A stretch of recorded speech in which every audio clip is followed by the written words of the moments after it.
Alors nous avons créé ici à Bargny une MIE, Maison de l'innovation et de l'entreprise. Donc le rôle de cette maison, c'est entre autres d'identifier les filières existantes, de les structurer et d'accompagner les acteurs économiques. Nous avons, j'ai dit tantôt, le secteur de la pêche, de la transformation. Nous avons également les activités artisanales et avec toute la dynamique qui se passe au niveau du pôle urbain, au niveau du port, on a aujourd'hui beaucoup d'emplois. Disons que nous sommes vraiment dans une économie qui est en pleine mutation avec tout ce qui est en train de se dessiner ici chez nous. J'ai parlé du port, j'ai parlé du pôle urbain. C'est forcément génératrice de revenus, c'est forcément génératrice d'emplois. C'est forcément aussi renforcer le bassin de consommation et qui dit bassin de consommation dit activité de commerce notamment. Donc nous avons en tout cas de très belles perspectives de financement de l'activité. D'autre part, on y est. Mais vous l'avez effectivement évoqué, on a un problème pour moderniser ces infrastructures-là. C'est pourquoi nous avons discuté avec la Sénélec, avec CS également, la centrale qui est à côté, pour faire en sorte que ces équipements, les infrastructures soient modernes. C'est ce qui nous empêcherait de fait donc d'avoir les fumées que vous évoquez. Je suis Mme Touti Koli. Je réside à Sendou depuis une quinzaine d'années. Donc, parallèlement à mes activités, j'étais dans le tourisme et je me suis reconvertie dans la restauration. Et depuis que je suis à Sendou, j'ai géré plusieurs structures. Actuellement, je travaille avec la centrale de Bargny. Ce que j'ai remarqué, en fait, c'est très bénéfique parce qu'il y avait une jeunesse très oisive qui dépendait un peu des activités touristiques, des petits trucs sur la plage. Mais actuellement, ils sont tous à la centrale. Et j'ai vu que certaines familles ont commencé à se développer et les jeunes se sont stabilisés. Et il y a une création d'emplois. Et surtout les femmes aussi, elles sont beaucoup utilisées dans le ménage. Et donc la centrale a occupé plusieurs maisons et les dames du village travaillent sur place. Et les jeunes aussi ont développé une activité au niveau de la centrale comme à la main d'œuvre et certains qui sont un peu plus instruits sont dans les activités de la centrale. En fait, j'ai remarqué un développement. Surtout parce qu'ils n'ont pas besoin d'aller à Dakar. Ils ne peuvent pas payer le transport. C'est des gens qui peuvent travailler à 6 h du matin, revenir à midi manger et repartir chez eux. Et comme la pêche, ils vivaient de la pêche. Et actuellement, la pêche n'est pas très productive. Et donc, il y a plusieurs jeunes qui travaillent sur place. Ils n'ont pas besoin de se déplacer pour aller à Hambourg, pour aller en Gambie, en Casamance, suivre les bancs de poissons. Donc, grâce à Dieu, j'ai démarré petit. J'ai travaillé avec le premier projet. Donc, j'étais avec 2 Mauriciens qui sont venus de l'île Maurice, qui avaient des problèmes pour trouver à manger. Et M. Eric m'a confié la gestion de ce dossier-là. Et depuis, ça s'est développé petit à petit. On arrive à faire à peu près 30 à 50 repas par jour. Selon les périodes, les demandes. Et quelquefois, quand il y a des activités plus intenses. Marché, non. Actuellement, je travaille seulement avec la centrale pour le moment. Et j'emploie au moins 3 femmes qui sont du village, qui travaillent avec moi. Il y a une quand même qui est avec moi depuis presque 12 ans. Et il y a une autre qui est avec moi depuis 3 ou 4 ans. Et une de mes nièces aussi qui est avec moi. Je suis Frédéric Gomis, superviseur la FI SAS. Je suis centrale électrique de charbon depuis 2 ans.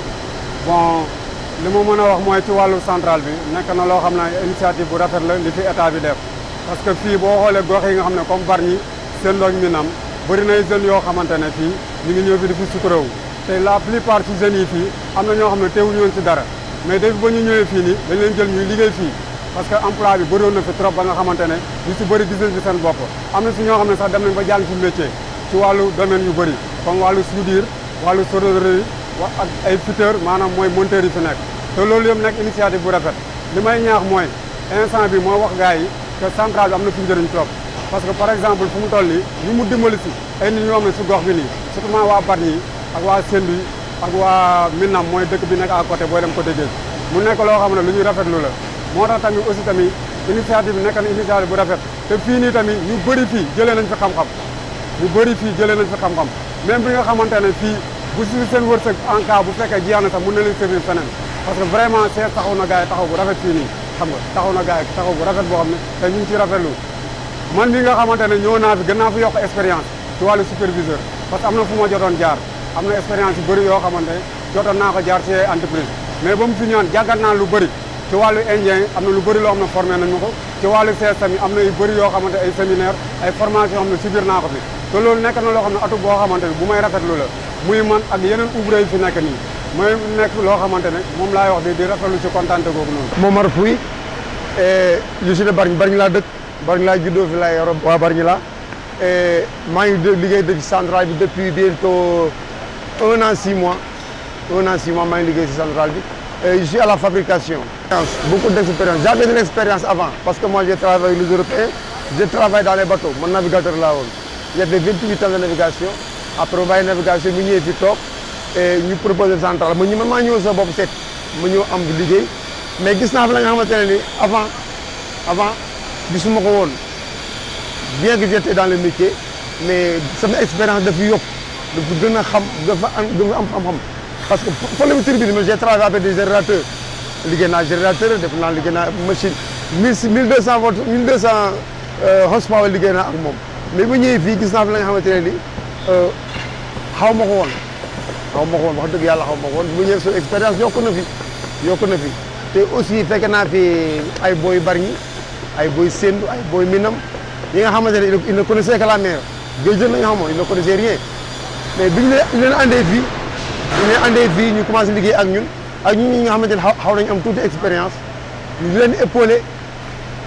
leen épaulé di leen jàngalaale ndànk-ndànk ak ñun aussi expérience bi ñu jël si indien yi ak li ñuy gis ñoom di leen jàngalaale ndànk ba am na ay boo yoo xamante ne fii tey boo leen bàyyee mën nañu demal seen bopp boo yooyu fi mu nekk ni am na ñu bari ñoo xamante ne te xamuñu woon dara géej la ñu xamoon ñi nga xamante ne ñu nañu fii def ay 2 ans 3 ans tey boo leen bàyyee mën nañu demal seen bopp avantage boobu aussi c'est un plus pour ñun ñi dëkk Bargny Sendou Minam avantage boobu aussi mu ngi si boo wax benn point boobu rek.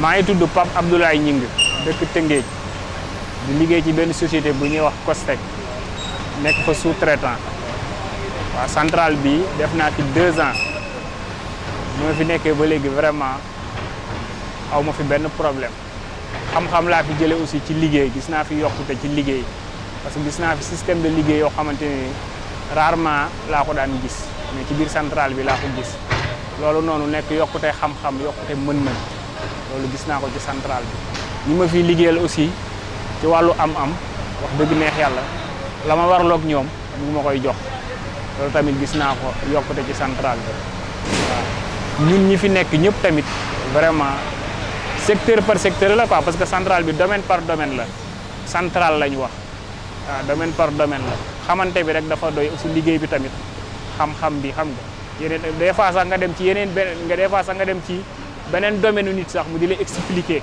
pour nga gën a comprendre loolu yëpp ci yokk sa xam-xam la bokk waaw loolu aussi lépp baax gis nañ ko bu baax ci centrale bi. avant ma ñëw ci centrale bi Dakar laa doon liggéey ci beneen société laa nekkoon mais comme nga fii la moo ma gën a jege ak tamit ma xamanteeg borom société bi loolu moo tax ma ñëw ci centrale bi xamanteeg sama benn grand moo ma indi ci centrale bi. man maçonnerie laay def génie civil bi rek ci lépp luy génie civil ci laay liggéey quoi. maa ngi tudd Mamadou Diagne dëkk Rufisque nekk chef de chantier génie civil quoi maa ngi fi teewal Costec. waaw ça fait 4 ans maa ngi fi quoi depuis commencement chantier ba léegi maa ngi fi quoi. centrale bi moom apporté na moom vraiment apporté na benn jeunes yi benn liggéey boo xam ne vraiment jeune Bargny wu Tëngéej Minam ñoom ñëpp tey ñoo ngi ciy liggéey vraiment mu nekk leen loo xam ne wàññi na chômage bu bari. juste que fii nag recevoir nañu ay formation yoo xam ne ku fi dugg di nga am ay formation yoo xam ne da nga dem fur et à mesure da ngay adopté wu ak formation peut-être buñ lay méngale. avant bi maa ngi nekkoon APEX bu Tivaouane Peulh waaw wante chantier bi mooy sama chantier bu gën a mag te mooy chantier bu ma gën a diire en même temps tamit waaw d'après def naa fi expérience boo xam ne boo mën a dinaa fi gaaw a defaat expérience bu mel nii waaw. centrale bi moom lu ma ko gisee nii instant yi am nañu fi vraiment kontaan la ñuy am ndax tamit centrale bu mel nii tamit am Sénégal vraiment neex nañu trop rek suñu amaatoon beneen centrale boo xam ne dina mel kon moom wala ñu amoon beneen deuxième unité tamit dinañu doon loo xam ne tamit dina wàññi chômage bi dina permettre centrale bi su jeexee automatiquement ñu duggaat ci beneen centrale te lii tamit dina amal dëkk bi solo amal boo xam ne importance boo xam ne ñun mënuñu ko xam